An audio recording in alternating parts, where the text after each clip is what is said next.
मोहन माझीଙ୍କ उपरे रागिकी निया हेले प्रधानमंत्री नरेंद्र मोदी। मुख्यमंत्री मोहन माझी मागिले क्षमा।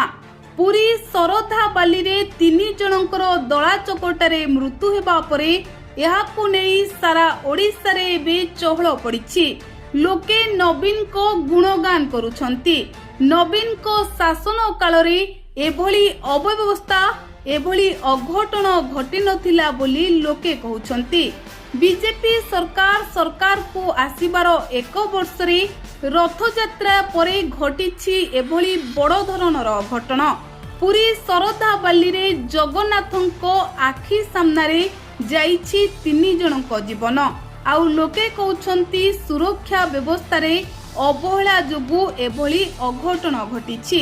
गोटे पटे मोदी ओडिशा रे बीजेपी सरकार दीर्घ वर्ष सरकार बजाई रखु बोली चेष्टा करुथिबा बेले एभली अव्यवस्था एभली अघटन मोदी सरकार को चिंतारे पकाइछि। कारण राज्य रे बीजेपी प्रथम थर पई सरकार को आसीछि। जदि एभली अघटन लागि रुहे तेबे लोके पुणी थरे नवीन को झुरी हेबे। लोके पुणी थरे नवीन को मुख्यमंत्री गादी रे बसाइबे। तेणु एही कथा एही आलोचना भितरे लोके कहउछंती एबे मोदी मोहन माझीଙ୍କ उपरे रागी खप्पा होइथिबे। आउ सेपटे मोहन माझी मध्य साधारण जनता को क्षमा प्रार्थना करिसंती।